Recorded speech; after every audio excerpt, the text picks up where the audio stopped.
तो कहानी की शुरुआत में हम बहुत से लोगों को पानी में डूबते हुए देखते हैं। सभी मरने के करीब थे, लेकिन यहाँ पर एक लेडी अपनी बेटी को बचाने के लिए अपनी आखिरी सांस से भी उसे दे रही थी। सीन यहीं से कट होकर हम एक पुलिस ऑफिसर जेट से मिलते हैं, जिसे बीच पर किसी लाश के मिलने की खबर मिली थी। फौरन वो लोग इन्वेस्टिगेशन करने को पहुँचते हैं तो देखते हैं वहाँ एक के बजाय कई और लोगों की लाशें हैं। यहीं पर इन्हें एक छोटी बच्ची भी मिलती है जो भी जिंदा थी।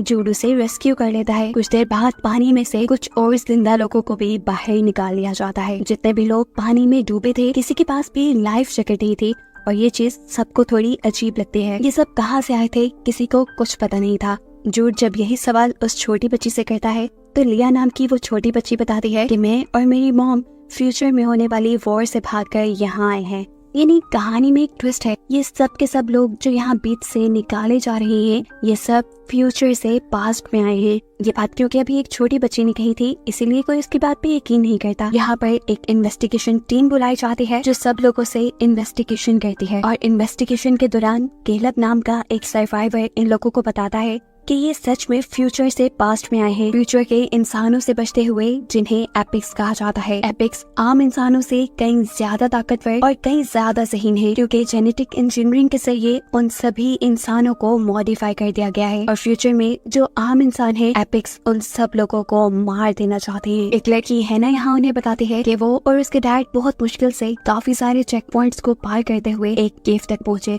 और इस केव में अर्ली 21st सेंचुरी का टाइम था। एमा जो कि इन्वेस्टिगेटर थी, वो उसे पूछती है तो क्या इस सब में कोई टाइम मशीन इन्वॉल्व है, क्या आप लोग किसी टाइम मशीन के जरिए यहाँ आए हैं?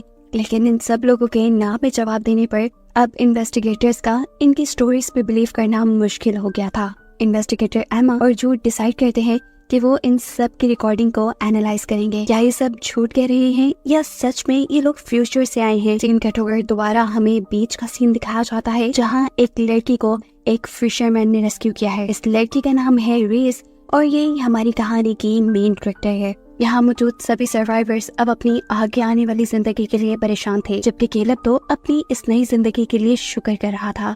कैलब से थोड़ी और इन्वेस्टिगेशन के दौरान एमा इन लोगों को बताती है कि इन सारे सर्वाइवर्स को अभी टेम्परेरी कैंप्स के अंदर भेज दिया जाएगा। लेकिन ये स्टोरी जो सर्वाइवर्स बता रही है, उस पर किसी को भी बिलीव करना मुश्किल है। वो चाहती थी कि कैलब उन्हें कोई ऐसा क्लू दे जिससे वो कहानी की तह तक पहुंच पाए। इतनी ही देर में इस कैंप के अंदर एक थॉमस नाम का आदमी आता है। वो हमें से कहता है कि मेरे पास कुछ इम्पोर्टेंट इन्फॉर्मेशन है जो कि मैं सिर्फ प्रेसिडेंट को ही बताऊंगा। मुझे अभी के अभी प्रेसिडेंट से मिलना है। जिस पर एमा उसे कहती है कि तुम्हें उस चीज के बारे में प्रूफ देना होगा, तभी तुम्हारी मीटिंग प्रेसिडेंट से करवाई जाएगी। जिस बात पर थॉमस एक और इतना बड़ा सच रिवील करता है कि वो लोग पहला ग्रुप नहीं जो यहाँ पास्ट में आए थे, उससे पहले भी एक ग्रुप यहाँ पास्ट में आ चुका है। और उसकी ये बात सुनकर एमा और भी ज्यादा शॉक रह जाती है।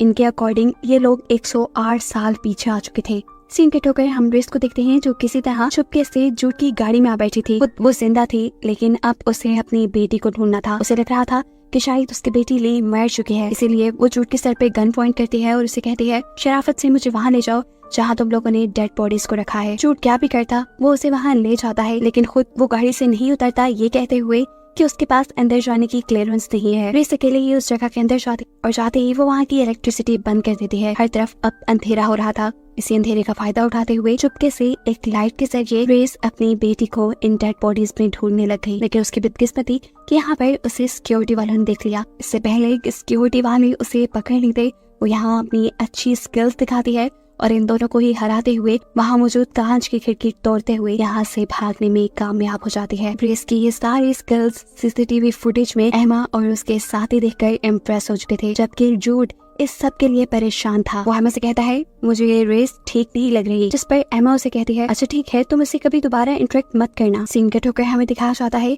कि सभी रिफ्यूजीज को एक समर कैंप में ले जाया जा चुका था। ये पूरी की पूरी जगह जंगलों में थी। यहाँ लिया को यानी रेस की बेटी को कैलब के साथ रखा जाता है, जो उसे खुशी खुशी अपने साथ रखने में मान भी गया है, क्योंकि वो उसे बिल्कुल अपनी बेटी जैसी लगती है। सीन कट होकर हमें पता चलता है कि एमा को अपने एक एजेंट के शदीद जख्मी होने की खबर मिली है। इससे एमा और उसका क्लिक अंदाजा लगाते हैं कि हो ना हो उनके इस समर कैंप के अंदर भी कोई एपिक्स है जिसने उस एजेंट को इतने बुरे हाल तक पहुंचाया है। कहीं न कहीं अब उन्हें भी सर्वाइवल्स की कहानी पे यकीन आने लगा था। बहुत सोच विचार के बाद अब एमा थॉमस नाम के उस आदमी की अपने बॉस जो कि डिपार्टमेंट ऑफ होम सिक्योरिटी के हेड हैं उनसे मिलवाने का फैसला कर देती है, क्योंकि थॉमस ने इनको बताया था कि पहले भी एक और ग्रुप फ्यूचर से यहाँ पास्ट में आया हुआ है। जब थॉमस एमा के बॉस से मिलता है तो एक बहुत बड़ा सच ये रिवील होता है कि वो बॉस फ्यूचर से आने वाले इन ग्रुप्स के बारे में सब कुछ जानते थे। सिर्फ यही नहीं, वो तो खुद ही उन इंसानों में से थे जो फ्यूचर से पास्ट में आए थे।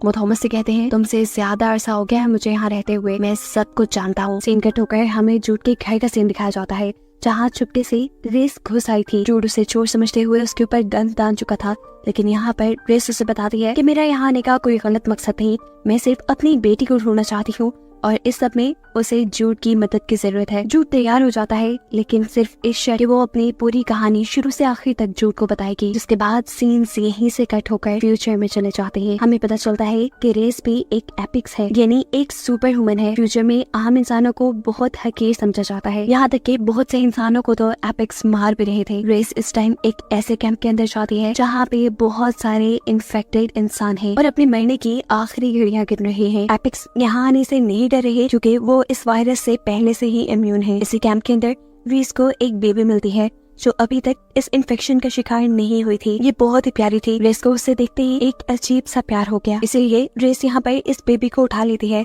लेकिन उनको तो यहाँ सभी इंसानों को मारने का हुक्म मिला था। तब इस बच्चे को बचाने के लिए रेस यहाँ अपने ही एपिक्स साथियों को मार चुकी थी, जिसके बाद वो इसी बच्ची को लेकर अपने घर आ गई। रेस का हस्बैंड भी इस बच्चे को रखने को तैयार नहीं था, लेकिन रेस उसे जिद करती है और किसी तरह उसे मना लेती है। लेकिन यहाँ उसके हस्बैंड उसे धोखा देते हैं और इस बच्चे को अपने घर पे रखने वाली बात वो लीडर्स को बता देते हैं। उसे ये जानकर बहुत ही ज्यादा दुख हुआ था कि उसके अपने ही हस्बैंड ने उसे धोखा दे दिया था। उसे में वो यहाँ खड़े हुए सभी एपिक्स को मार देती है सिवाय अपने हस्बैंड की। वो जानती थी कि अब उसे और उसके बेटे को मार दिया जाएगा। दोनों की ही जान बचाने के लिए वो जल्दी से घर आकर पैकिंग करती है और अपनी बेटी को लिए वो एक ट्रांसपोर्टर पे चली जाती है, जहाँ से उन्हें टाइम ट्रैवल करके यहाँ आना था। सब कुछ बिल्कुल नॉर्मल चल रहा था, पर अचानक से उनके ट्रांसपोर्टर में कोई खराबी आ गई और ये सब के सब डूब गए इसी पानी में। ये वही सीन है जो हमने कहानी के शुरू में देखा था। इस एक्सीडेंट पे बहुत से लोग मारे गए, सिर्फ चंद ही लोग बचे थे। सीन कट होकर हमें समर कैंप में दिखाया जाता है कि सभी रिफ्यूजीज का डीएनए टेस्ट करवाया जा रहा है। रेफ्यूजीज को बताया जा रहा था कि इस डीएनए टेस्ट से वो ये पता चला पाएंगे कि ये रेफ्यूजीज आखिर आए कहाँ से हैं, लेकिन असल में वो इस डीएनए टेस्ट से ये पता चलाना चाहते थे कि आखिर इनके ग्रुप में एपिक्स कौन है। दूसरी तरफ जूड रीस की कहानी सुनने के बाद उसे उसकी बेटी से मिलवाने के लिए मान चुका था, लेकिन इससे पहले कि वो अपना वादा पूरा कर पाता, उसके सामने आ जाते हैं रेफ्यूजीज के इंटरव्यू के वीडियोस, जिसमें उन्होंने बताया था कि कैसे एपिक्स ने उनके ऊपर जुल्म किए, वहाँ एक जंग कर दी। ये सारी बातें रीस के लिए जूड का दिल बदल देती हैं और वो फौरन रीस को जाकर अपने घर में लॉक कर देता है। फौरन वो एमा को कॉल करता है और उसे ये खबर देता है कि उसने एपिक्स को पकड़ लिया है। वो चाहता था कि एमा अकेले उससे मिलने के लिए आए। एपिक्स के मिलने की खबर वो अभी किसी को न दे, ताकि ये लोग फैसला कर पाए कि इन्हें रीस की मदद करनी भी है या नहीं। लेकिन यहाँ एमा उसका भरोसा तोड़ देती है और अपने बॉस को ये सच्चाई बता देते हैं कि एपिक्स मिल गई है। जूड नहीं जानता था कि रीस ने दरवाजे के पास खड़े होकर उसकी और एमा की सारी बातें सुन ली है और उसने ये बात भी पता चला ली है कि उसकी बेटी ओल्ड समर कैंप्स में है। वो अब ये अंदाजा लगाने लग जाती है कि आखिर कैसे वो इस जगह से निकलेगी। इससे पहले कि वो कुछ कह पाती, एमा यहाँ अपनी पूरी पुलिस फोर्स को लेकर आ चुकी थी, जो सब मिलकर एमा के ऊपर हमला करते हैं। लेकिन यहाँ एमा अकेली ही इन सब से लड़ती है और इनके खोले हुए दरवाजे से वहाँ से बाहर जाकर पानी में चपकर देती है। आसान लफ्जों में वो यहाँ से भागने में कामयाब हो गई थी और इस सारे वाकये की खबर जैसे ही जूड को मिली तो जूड पूरी तरह टूट चुका था। उसे अब एमा पे भरोसा नहीं रहा था।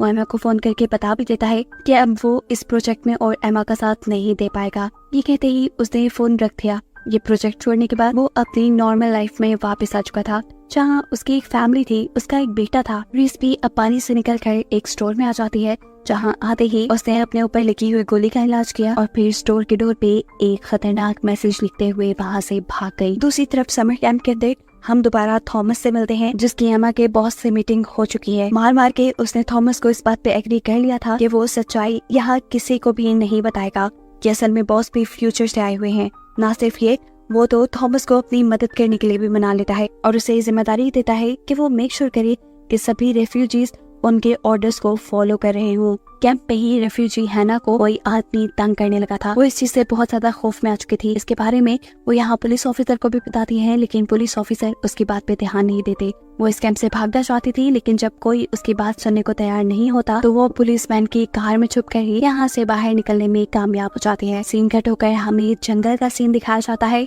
जिस जंगल को चारों तरफ से पुलिस ने घेरा हुआ है, क्योंकि ये जंगल उस स्टोर के करीब था जिस स्टोर पे रीस एक मैसेज लिख कर आई थी। वो लोग जानते थे कि रीस यहीं कहीं छुपी होगी। हम भी रीस को यही पत्तों में छुपा हुआ देखते हैं, जो कि अचानक से एक पुलिस ऑफिसर के ऊपर हमला करके उसे मार देते हैं। दूसरी तरफ एमा को खबर मिलती है कि रीस की बेटी लिया की तबीयत बहुत ज्यादा खराब हो रही है। उसे क्या मसला है वो कैंप के डॉक्टर्स नहीं पहचान पा रही है, इसीलिए वो एक स्पेशल डॉक्टर को अपने कैंप में बुलाती है। कैंप में वो ये भी नोटिस करती है कि थॉमस अपने लोगों को ये समझा रहा था कि सभी को अथॉरिटीज के ऑर्डर्स मानने चाहिए और बार बार ये बात करना छोड़ देनी चाहिए कि ये लोग फ्यूचर से आए हैं। यहाँ है ना जो पुलिस की गाड़ी के जरिए भाग आई थी, उसे हम पार्क में देखते हैं। इसी पार्क में जूड भी अपने बेटे के साथ आया हुआ था। यहाँ पर हैना की मुलाकात एक रेफ्यूजी मार्शल से होती है, जो भी यहाँ पर एंजॉय करने लग जाता है। हैना जिस पुलिस ऑफिसर की गाड़ी से यहाँ तक आई थी, उस पुलिस ऑफिसर को जब अपनी गाड़ी की डिक्की में हैना का स्कार्फ मिला तो वो जान गए कि हैना इसी पार्क में है। मेरा वक्त है कि वो पार्क में जाकर हैना को पकड़ लेते हैं। हैना को बचाने के लिए जब मार्शल उनसे लड़ाई करने लगता है तो यहाँ वो पुलिस ऑफिसर अपना बैज उसे दिखा देता है। इनकी लड़ाई को देखते हुए जूड भी यहाँ आ चुका था और ये दोनों अब हैना को लेकर वापस रेफ्यूजी कैंप में चले जाते हैं। सीन कट होकर दोबारा हमें जंगल का सीन दिखाया जाता है, जहाँ पुलिस ऑफिसर्स पूरे जंगल में हैं, लेकिन कहीं पर भी उन्हें रीस नजर नहीं आ रही। जैसे ही दो पुलिस ऑफिसर एक दरख्त के नीचे आते हैं तो एकदम से कोई दरख्त के ऊपर से जंप करता है। ये रीस ही थी जिसने एक ही मिनट में दोनों को काबू कर लिया था। एक ही मिनट में वो उन दोनों को मारकर गिराते हुए जंगल से बाहर निकल आती है, जहाँ पर एक और पुलिस ऑफिसर था। उसने मरे हुए पुलिस ऑफिसर की गन उठा ली थी, जो वो इस दूसरे पुलिस ऑफिसर के ऊपर पॉइंट कर लेते हैं। अपने आप को बचाने के लिए ये पुलिस ऑफिसर यहाँ एक खास डिवाइस का इस्तेमाल करता है, जिससे निकलने वाली आवाज रीस को टॉर्चर कर रही थी। लेकिन रीस यहाँ पर अपने आप को काबू पाते हुए तेजी से उस आदमी की गर्दन पकड़कर मोड़ते हुए उसे भी बेहोश कर देती है। जंगल में रीस सभी पुलिस ऑफिसर्स को मारने के बाद एक पुलिस ऑफिसर की गाड़ी लेकर शहर की तरफ निकल जाती है। पुलिस ऑफिसर्स के मरने की खबर जैसे ही जूड को मिलती है तो जूड इन्वेस्टिगेशन करने के लिए यहाँ पे आता है और उसे रीस के मारे हुए आखिरी पुलिस ऑफिसर के मुंह में एक पैगाम मिलता है, जिसमें लिखा था अब तुम तड़पोगे। ये पढ़ते ही जूड को सबसे पहले अपने बेटे का ख्याल आया। वो जैसे ही अपने घर पे गया तो उसका शक बिल्कुल ठीक था। रीस ने उसके बेटे को किडनैप कर लिया था। ये जानकर वो बुरी तरह रोने लग जाता है और तभी उसे रीस की कॉल आती है, जो जूड को बताती है कि उसी ने उसके बेटे को किडनैप किया है, लेकिन फिलहाल वो बिल्कुल ठीक है और ठीक ही रहेगा सिर्फ इस शर्त पर कि जूड उसकी बेटी से मिलने में उसकी मदद करे। जूड भी मान जाता है क्योंकि अब उसके पास कोई दूसरा रास्ता नहीं था। अपने बेटे के फोन के जरिए वो कंटिन्यूअस अपने बेटे की लोकेशन को ट्रैक करना चाह रहा था, लेकिन अफसोस कि रीस उससे ज्यादा ज़हीन थी। उसने जूड के बेटे का फोन एक खाली कार में छोड़ दिया था। ना चाहते हुए भी अब उसे रीस का काम जल्दी से जल्दी करना था। वो जैसे ही रेफ्यूजी कैंप की तरफ जाता है तो यहाँ दूसरे ऑफिसर्स उसे रोक लेते हैं, क्योंकि जूड का अंदर आना मना था। जूड इन पुलिस ऑफिसर्स को चकमा देकर जैसे ही अंदर आने की कोशिश करता है तो सिक्योरिटी गार्ड्स उसे पकड़ लेते हैं। इससे पहले कि वो जेल चला जाता, सही वक्त पर उसकी बॉस एमा आकर उसे बचा लेती है। इस टाइम एमा की सवालिया नजर जूड से पूछ रही थी कि आखिर तुम कर क्या रहे थे। जूड उसे साफ साफ बता देता है अपनी और रीस के दरमियान में होने वाली डील के बारे में, साथ ही ये भी कि रीस ने उसके बेटे को किडनैप कर लिया है। अगर वो रीस की बेटी को उस तक ना लेके गया तो वो उसके बेटे को मार देगी। ये सुनकर एमा उसे कहती है आई एम सॉरी, मैं तुम्हारी कोई मदद नहीं कर सकती, क्योंकि रीस की बेटी ली एक बहुत ही बुरे वायरस से इन्फेक्टेड है। ये अगर बाहर लोगों में फैल गया तो दुनिया के खतरे में आने के चांसेस हैं।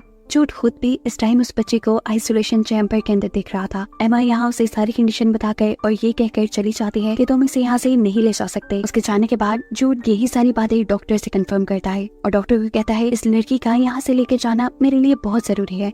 तब डॉक्टर जूड से कहते हैं अगले कई घंटे उसकी जिंदगी के लिए बहुत जरूरी है, अगर तुम उसे यहाँ से ले गए तो ये मर जाएगी। उसकी बात सुनकर जूड कहता है अच्छा ठीक है, तो फिर तुम मेरे साथ चलो, जाकर रीस को सारी सिचुएशन बताओ।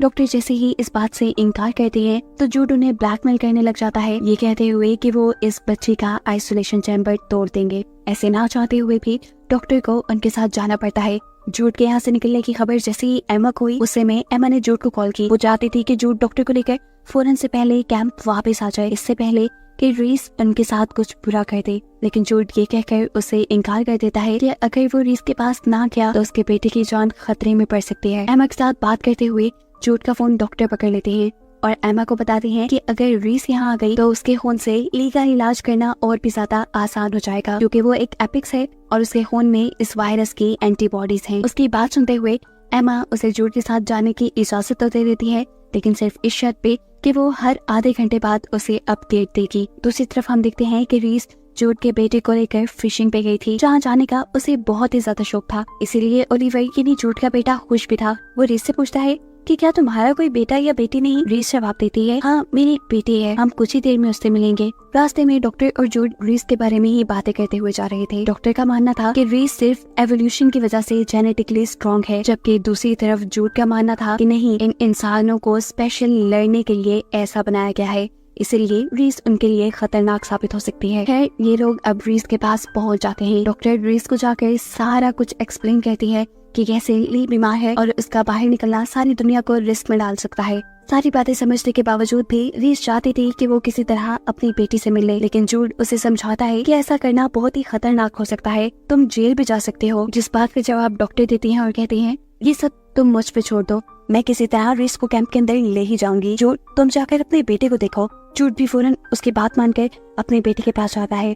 वो उससे मिलकर इतना खुश था कि उसकी आंखों से आंसू आने लगे थे। पुलिस स्टेशन के अंदर अब हम मार्शल को देखते हैं, जो एक पुलिस ऑफिसर से रेफ्यूजी कैंप का पता पूछ रहा है, क्योंकि दूसरा पुलिस ऑफिसर हैना को कैंप में ले गया था। वो उसके पास जाना चाहता था क्योंकि उसे हैना अच्छी लगने लगी थी, जबकि हैना तो इस टाइम अपने कैंप में एक चाकू बनाने की तैयारी में थी, जिससे वो उस आदमी पर हमला करती जो उसे हर रोज हरास करने के लिए उसके कमरे में आ जाया करता था। अपने कमरे से निकलने के बाद वो चुपके से इस आदमी का पीछा करती है और इससे पहले कि वो इस आदमी के ऊपर हमला कर देती, केलब उसे पकड़कर रोक देता है और कमरे में ले जाकर पूछता है, ये क्या कर रही थी तुम? तब हैना उसे बताती है कि ये लड़का उसे रोज रोज हरास करता है, इसलिए मैं उसे मारना चाहती थी। यहाँ हैना केलब को ये भी बताती है कि फ्यूचर में वो एपिक्स के साथ काम करती थी, इसीलिए लोगों को मारना उसके लिए बिल्कुल मुश्किल नहीं। रेफ्यूजी कैंप के अंदर ही हम एक पॉल नाम के आदमी से मिलते हैं। वो एक लड़की के पास बैठा हुआ था जो यहाँ स्केचिंग कर रही थी। पॉल उससे पूछता है, क्या तुम इंसानों के भी स्केच बना लेती हो? उसके हाँ में जवाब देने पर पॉल उससे रिक्वेस्ट करता है, क्या तुम मेरे लिए एक स्केच बनाओगी? वो इस लड़की से अपनी वाइफ का स्केच बनवाता है जिसे वो ढूंढना चाहता था। वो पहले ग्रुप के साथ माइग्रेट होकर यहाँ पास्ट में आई थी। ये स्केच लेकर वो एक पुलिस ऑफिसर के पास जाता है जो इस स्केच को एमा को दे चुका था। स्केच को देखते ही एमा एकदम से हैरान हो गई, ऐसे जैसे वो इस औरत को जानती हो। एमा जल्दी से गाड़ी लेकर किसी के घर जाती है। नॉक करने पे हम देखते हैं ये वही स्केच वाली लड़की थी, यानी पॉल की वाइफ। एमा उसके घर जाकर जब उससे उसकी कहानी जानती है तो ये औरत बताती है कि हाँ सच में वो पॉल की वाइफ है। उनकी शादीशुदा जिंदगी काफी अच्छी गुजर रही थी, लेकिन सिर्फ तब तक जब तक पॉल ने एक कल्ट ग्रुप को ज्वाइन नहीं किया था। ये कल्ट ग्रुप मानता था कि ये लोग फ्यूचर से आए हैं, यानी इस औरत का इशारा रेफ्यूजीज की तरफ था। एमा उसकी स्टोरी सुनकर कंफ्यूज हो जाती है और कहती है, क्या तुम्हारे पास इस चीज का कोई एविडेंस है? वो औरत कहती है हाँ, और यहाँ से उठकर कुछ पेपर्स लेने के लिए चली जाती है। जिस दौरान वो यहाँ नहीं थी, एमा उसके घर का विजिट करती है और उसे एक पिक्चर में अपने बॉस भी नजर आते हैं। इससे पहले कि एमा इस पिक्चर के बारे में उस औरत से कोई भी सवाल करती, एकदम से वो औरत पीछे से एमा के ऊपर शूट कर देती है। नेक्स्ट सीन में हम देखते हैं कि डॉक्टर रीस को रेफ्यूजी कैंप के अंदर ले आए हैं, जहाँ की मेडिसिन बनाने के लिए रीस खुद अपना ब्लड निकाल के डॉक्टर को देती है। उसकी हिम्मत और जुर्रत को देखकर डॉक्टर भी उससे इम्प्रेस हुए बगैर नहीं रह सकी थी। मेडिसिन बनाते हुए वो रीस से काफी सारे सवाल कर लेती है, लेकिन इस सब के नतीजे में रीस को गुस्सा आ जाता है। अभी मेडिसिन पूरी तरह तैयार नहीं हुई थी कि लैब में डॉक्टर को ली की हालत ज्यादा खराब होने की खबर मिलती है। ये खबर सुनकर तो रीस की भी हालत खराब हो गई थी। डॉक्टर उसे भी हौसला देती है और फिर तैयार हुई मेडिसिन को लेकर जल्दी से ली को जाकर दे देती है। इस मेडिसिन को लगाते ही हैरानकुन तौर पे ली ने बहुत जल्दी रिकवर करना शुरू कर दिया था। दूसरी तरफ जूड, जो कि एमा से कांटेक्ट करने की कोशिश कर रहा था, वो एमा से कांटेक्ट नहीं कर पाता, क्योंकि हम जानते हैं कि एमा को तो उस औरत ने मार दिया है। इतनी देर में जूड के पास एक दूसरा पुलिस ऑफिसर आता है और बताता है कि उन्हें एक अनआइडेंटिफाइड आदमी की बॉडी मिली है, जिसे रीस यहाँ तक लेकर आई थी। बात थोड़ी कंफ्यूजिंग थी, इसीलिए जूड इस केस को खुद ले लेता है। अभी वो केस फाइल पढ़ ही रहा था कि दूसरा ऑफिसर आकर उससे एमा के बारे में पूछता है, जिसकी कहीं खबर नहीं मिल रही थी। जूड को लगा कि जरूर एमा के गायब होने के पीछे भी रीस का ही हाथ है, इसलिए वो हर वो जगह चेक करता है जहाँ रीस गई थी। जूड वापस ऑफिस में आ जाता है और एमा के बॉस की इंफॉर्मेशन निकलवाता है। इतनी ही देर में इन्हें ये खबर मिलती है कि मार्शल की फैमिली का भी कार एक्सीडेंट हुआ था। हो भी सकता था कि इस डेड बॉडी का इस एक्सीडेंट से कोई ताल्लुक हो, इसीलिए ये लोग कड़ी से कड़ी मिलाना शुरू कर देते हैं और मार्शल को इन्वेस्टिगेशन के लिए बुलाया जाता है। मार्शल भी मरे हुए आदमी की लाश को आइडेंटिफाई कर लेता है और सीन यहीं से कट होकर हमें एक्सीडेंट का फ्लैशबैक दिखाया जाता है, जहां हमें मालूम हुआ कि इस एक्सीडेंट में एमा के बॉस और पॉल की वाइफ दोनों ही मुलविस थे। ये दोनों फ्यूचर से ही आए थे और यहाँ ये अपना एपिक्स को खत्म करने का प्लान भी बनाते हैं।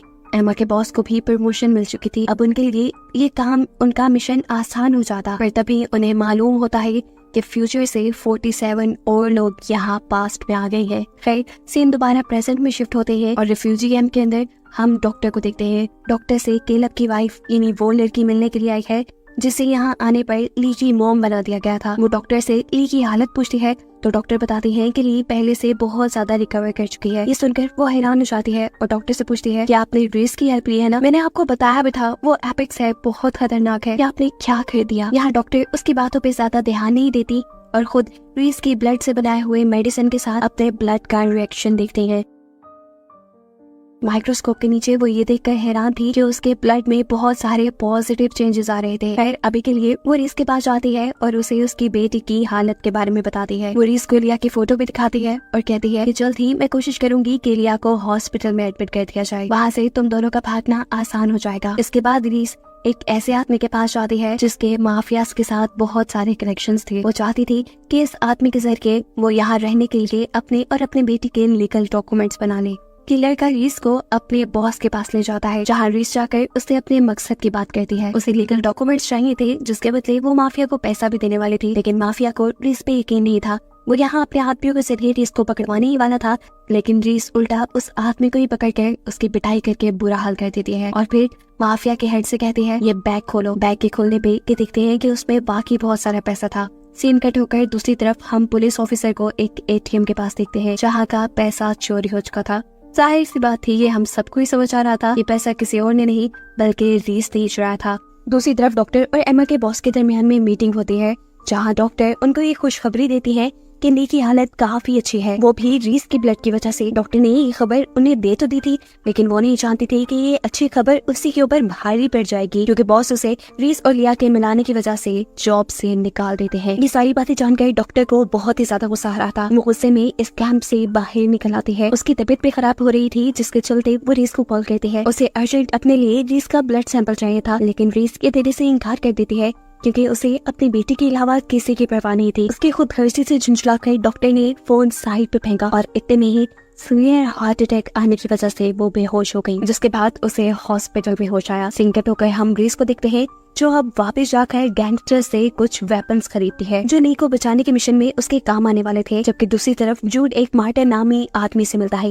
ये प्राइवेट इन्वेस्टिगेटर था जो इस केस पे मदद करने वाला था। मार्टिन की दी हुई इंफॉर्मेशन से जूड को ये मालूम हो जाता है कि कहीं ना कहीं उनके बॉस भी इस सारे केस के अंदर इन्वॉल्व है। सीन कट होकर हम 27 लोगों के एक ग्रुप को देखते हैं। पता चला है कि ये वो ग्रुप है जो पहले फ्यूचर से माइग्रेशन करके यहाँ पे आया था। इनके दरमियान होने वाली बातों से हमें मालूम हुआ कि ये लोग एपिक्स से अपनी जान और आम इंसानों को फ्यूचर में बचाने के लिए यहाँ आए। इन सभी लोगों ने अपनी आइडेंटिटी चेंज कर ली थी और ये आम इंसानों के साथ घुल मिल कर रहने लगे थे। इनका मिशन था कि ये फ्यूचर में एपिक्स को बनने से रोके, लेकिन फ्यूचर से आने वाले दूसरे ग्रुप ने जैसे इनका सारा ही प्लान फेल कर दिया था, इसीलिए अब ये दूसरे माइग्रेट हुए ग्रुप को मारना चाहते हैं ताकि उनका ये सीक्रेट ही रहे कि वो भी फ्यूचर से आए हैं।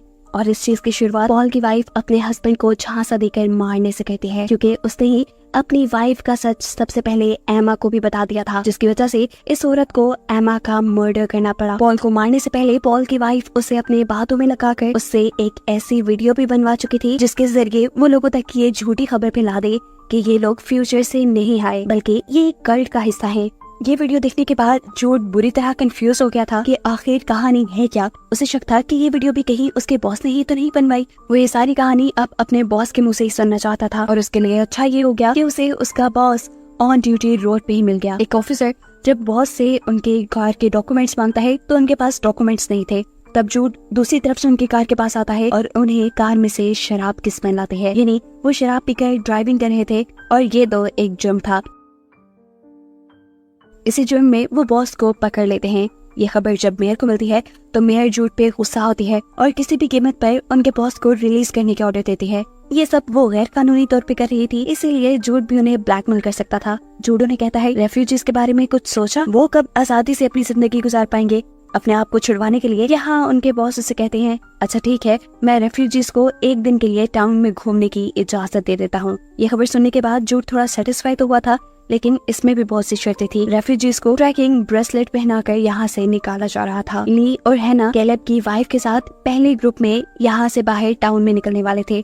कैलेब अपनी वाइफ से कहता है, मुझे डर लग रहा है, तुम बाहर नहीं जाओ। लेकिन कैलेब की वाइफ उसकी एक न सुनते हुए बाहर चली जाती है। वहीं रेफ्यूजीज कैंप के पास हम ग्रीस को देखते हैं, जो चुपके से एक स्नाइपर लिए वहाँ बैठी हुई थी। उसका प्लान था कि वो यहाँ सभी पुलिस ऑफिसर्स को शूट करके अपनी बेटी को छुड़वा कर यहाँ से ले जाएगी। लेकिन जब वो ये देखती है कि उसकी बेटी तो रेफ्यूजी कैंप से बाहर टाउन में जा रही है, तो उसे अब अपना प्लान बदलना पड़ा। इस टाउन में आकर ये लोग बहुत खुश थे। हैना दोबारा मार्शल से मिलती है और ये दोनों एक दूसरे के काफी करीब आ जाते हैं। दूसरी तरफ लिया को कोई एक लेटर देता है जिसके ऊपर एक अजीब सी लैंग्वेज लिखी हुई थी और साथ ही एक साइन बोर्ड बना हुआ था। लिया उस कार्ड को लेकर आगे बढ़ जाती है और थोड़ी दूर जाने पे उसे एक साइन बोर्ड नजर आता है जो बिल्कुल उसके कार्ड जैसा था। वो आगे बढ़ जाती है, एकदम से कोई उसे अंदर की तरफ खींच लेता है। ये कोई और नहीं बल्कि जूड था, जो उसके हाथ से ट्रैकिंग ब्रेसलेट उतार चुका था, जिसके बाद वह उसे रीस के हवाले कर देता है, क्योंकि कहीं न कहीं अब उसे रीस पे यकीन होने लगा था, या फिर पता नहीं वो रीस को फंसा रहा था।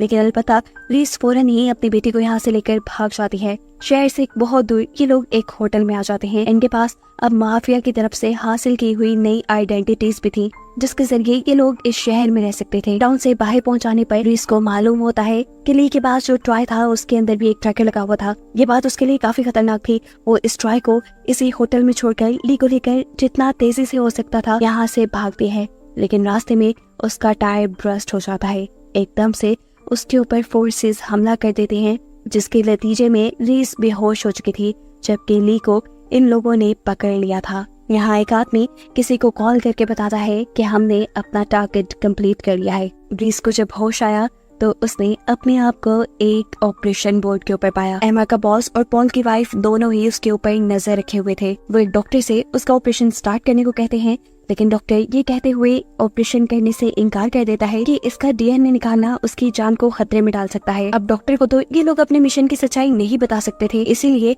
एमा का बॉस यहाँ पर दोबारा उसी डॉक्टर को बुलाता है जिसने ली का इलाज किया था, क्योंकि वो रीस के बारे में पहले से ही जानती थी, इसलिए उससे कुछ छुपा तो था नहीं, इसीलिए अब वो ये काम इस डॉक्टर को दे देता है। डॉक्टर जब रीस का इलाज करने के लिए उसके पास आती है तो वो रीस से कहती है, तुम घबराना मत, मैं तुम्हें दोबारा यहाँ बचाने जरूर आऊंगी। लेकिन इस टाइम रीस को उसके ऊपर एतबार नहीं था।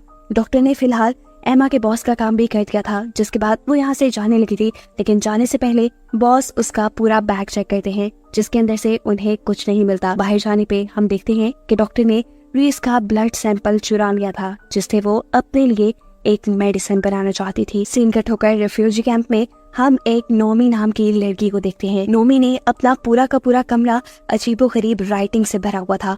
कैलेब की वाइफ रेबिका जो उसके ऊपर नजर रखती थी, उसे समझ नहीं आता था कि वो ऐसा क्यों करती है। एक दिन वो ये फैसला कर लेती है कि वो जाकर नोमी से पूछेगी कि आखिर उसने दीवारों पे क्या लिखा हुआ है। वो जब रात में उसके कमरे में जाती है तो देखती है कि पहले से ही बहुत से लोग उसके रूम में हैं। नोमी उसे भी खुशी से अपने पास बुलाते हैं और यहाँ इन सबको अपनी बातों में लगाते हुए वो सबको कहती है कि मैं एक प्रॉफिट हूँ। रेबिका भी उसकी बातों में आ चुकी थी, ये जाने बगैर कि लैंग्वेज जो उसने यहाँ लिखी थी वो एपिक्स की लैंग्वेज थी। बढ़ते बढ़ते ये बात शहर में भी फैल जाती है और लोग रेफ्यूजीज को आजाद करने के लिए धरना देना शुरू कर देते हैं। जूड और ऑफिसर्स बहुत मुश्किल से पब्लिक को कंट्रोल करते हैं और ऐसा करने के लिए उन्हें कुछ लोगों को अरेस्ट भी करना पड़ता है। अरेस्ट हुए लोगों में उन्हें एक डयाना नाम की लड़की मिलती है, जिसके बारे में इन्हें मालूम हुआ कि वो भी एक इमिग्रेंट है, वो भी फ्यूचर से आई है। वो क्योंकि पिछले ग्रुप में आई थी, इसलिए किसी को उसके बारे में पता नहीं था। वो एक एपिक्स की इंजीनियर थी। वो एक डिवाइस के जरिए ये बहुत आसानी से पता चला सकती थी कि फ्यूचर से आने वाला एक और ट्रक कहाँ पे है, लेकिन इस डिवाइस को बनाने के लिए उसे काफी टाइम लगता। वो इस डिवाइस को बनाना शुरू कर देती है, जिसमें जूड उसकी हेल्प कर रहा था। यहाँ डियाना जूड को ये सच्चाई भी बता देती है कि एमा का बॉस और पॉल की वाइफ भी उसी के साथ फ्यूचर से यहाँ आए थे। खैर सीन कट होता है और हम देखते हैं कि डॉक्टर जूड के घर पे पहुंची है। वो जूड को रीस की मुसीबत में होने की खबर देती है और उससे मदद मांगती है। रीस जो अभी तक उसी कैद में थी, उसे अपनी बेटी के वियंस आ रहे थे। जो वियंस उसे बहुत ज्यादा दुख दे रहे थे। वो जोर जोर से चिल्लाती है, जिसे सुनकर यहाँ मौजूद डॉक्टर उसके करीब आ जाता है। वो उसे कम डाउन करने के लिए एक ऐसी डिवाइस ऑन करता है जिसमें से हाई फ्रिक्वेंसी नॉइसेस निकल रही थी। वो देखता है कि जैसे वो इस डिवाइस की पिच ज्यादा कर रहा था, वैसे वैसे रीस की धड़कनें कम होती जा रही थी। इसीलिए वो डिवाइस की पिच फुल हाई करके यहाँ से चला जाता है, जिसकी वजह से रीस की धड़कनें रुक जाती हैं। वो तो ये देखकर सेटिस्फाई हो चुका था, लेकिन न जाने एकदम से कहां से रीस के अंदर इतनी ताकत आ गई कि ना तो सिर्फ वो होश में आई, बल्कि उसने तो यहाँ पे अपनी कैद भी तुड़वा ली थी। ऐसा करते देखकर उसे यहाँ पकड़ने के लिए गार्ड्स आ जाते हैं, लेकिन इतनी ही देर में जूड और डॉक्टर भी उसकी मदद को वापस यहाँ आ चुके थे। इन्हें देखकर वो काफी सेटिस्फाइड होती है। यहाँ से निकलने से पहले वो अपनी ब्लड से बनाई उन पॉइजनस मेडिसिन को खत्म करती है, जिसके जरिए एमा के बॉस और पॉल की वाइफ ने सभी इमिग्रेंट्स को मारने का प्लान किया हुआ था। लेकिन इससे पहले कि ये लोग यहाँ से निकल पाते, डॉक्टर को यहाँ का एक आदमी पकड़कर जूड को ब्लैकमेल करने लग जाता है। जूड भी इस सूरत हाल नाजुक देखकर अपने वेपन नीचे कर चुका था, लेकिन पीछे खड़ी हुई रीस जूड की पैंट में एक और गन दिखती है और बिना वक्त ज़ाया किए वो गन निकालकर पीछे से उस लड़के को शूट कर देती है। फाइनली रीस अब आजाद हो गई थी। वो यहाँ से चली जाती है, जबकि हमें दिखाया जाता है कि डॉक्टर ने उसके ब्लड से जो अपने लिए एक एंटीडोट बनाया था, वो बहुत ही ज्यादा ताकतवर था। 93% इस एंटीडोट के चांसेस थे कि उससे कोई भी इंसान मर सकता था, लेकिन 7% ये भी चांसेस थे कि इस एंटीडोट से एक इंसान के अंदर की सभी बीमारियां ठीक की जा सकती थी। यही सोचते हुए डॉक्टर वो एंटीडोट उठाकर अपने अंदर इंजेक्ट कर लेती है। एक सेकंड के लिए तो वो ऐसे ठीक हो गई जैसे उसे कभी कुछ हुआ ही ना हो, लेकिन अगले ही सेकंड वो वहाँ पर बेहोश हो गई। ऐसा भी हो सकता था कि वो मर गई हो। खैर जूड अब जैसे ही अपने घर वापस पहुँचता है तो उसे अपने कलीग के जरिए पता चलता है कि डियाना नाम की वो लड़की जो डिवाइस बना रही थी, वो उस डिवाइस को आधा ही बना छोड़कर वहाँ से जा चुकी है, क्योंकि उसे मालूम हुआ था कि उसकी वाइफ दूसरे माइग्रेंट हुए लोगों में आई है। कुछ ना समझ आने पर जूड इस डिवाइस को उठाकर संभाल लेता है और ये लोग अब रेफ्यूजी कैंप की तरफ पहुंच जाते हैं। अब क्योंकि इन सबको ये बात मालूम थी कि बॉस इन सभी इमिग्रेंट्स को मारना चाहते हैं, तो बस जूड, उसका कुलीग रीस और केलब ये सब मिलकर इनकी जानों को बचाने के मिशन पे लग चुके थे। इन्हें किसी भी तरह इन रेफ्यूजीज को इन सिक्योरिटी कैंप से बाहर निकालना था, लेकिन ये काम इतना भी आसान नहीं था, क्योंकि रेफ्यूजी कैंप के चारों तरफ फेंस लगी हुई थी और इस फेंस में हाई वोल्टेज करंट दौड़ रहा था। जूड का एक कुलीग जो इस टाइम उस कैंप के अंदर था, वो कैंप के पावर हाउस में जाकर फेंस का करंट बंद कर देता है, जिसके बाद जूड और उसके लोग पीछे से फेंस को काट कर रेफ्यूजी कैंप के अंदर आ जाते हैं। रेफ्यूजी कैंप के अंदर आने पे ये लोग जितना जल्दी हो सकते थे यहाँ पे आए सभी इमिग्रेंट्स को इस कैंप से बाहर निकालना शुरू कर देते हैं। सबसे आखिर में निकलने की बारी हैना की थी। उसने इस टाइम फेंस पकड़ी हुई थी और अचानक फेंस के अंदर करंट दोबारा आने से वो यहाँ बेहोश हो जाती है। सभी की सभी रेफ्यूजीज जो यहाँ से सही सलामत निकलने में कामयाब हो गए थे, वो हैना को तेजी से उठाकर यहाँ से दूर ले जाते हैं, जबकि सीन कट होकर हमें दिखाया जाता है कि जूड इस टाइम अपने बॉस से मिल रहा है इसी रेफ्यूजी कैंप के एक हिस्से में। वो चाहता तो यहाँ धोखा देने वाले जूड और उसके दूसरे साथियों को मार सकता था, लेकिन फिर उसे एहसास होता है कि उसमें और एपिक्स में तो कोई फर्क ही नहीं रहा था। एपिक्स आम इंसानों पर जुल्म कर रहे थे और वो एपिक्स के खतरे को खत्म करने के लिए इन बेचारे इमिग्रेंट्स को मारना चाहता था, सिर्फ इस खौफ में कि कहीं इनके अंदर कोई एपिक्स ना हो। वो भी तो एक जल्लाद बन गया था। इस चीज का एहसास होने पे वो यहाँ अपने ही साथियों को मार देता है जो बाकी इमिग्रेंट्स को मारना चाहते थे, जिसके बाद उसने जूड और उसके कलीग को यहाँ से जाने दिया। फाइनली जूड का मिशन पूरा हो चुका था। उसने सभी रेफ्यूजीज की जान बचा ली थी, पर रेफ्यूजीज की मुश्किलें अभी पूरी तरह खत्म नहीं हुई थी। इस वाकये के 2 हफ्ते बाद हमें दिखाया जाता है कि जूड ने सभी रेफ्यूजीज की आइडेंटिटीज बनाई थी, जिनके जरिए वो आसानी से इस शहर में रह सकते थे। साथ ही साथ उसने सभी इमिग्रेंट्स के डाटा को भी डिस्ट्रॉय कर दिया था, डियाना की बनाई हुई उस हाफ डिवाइस से ही।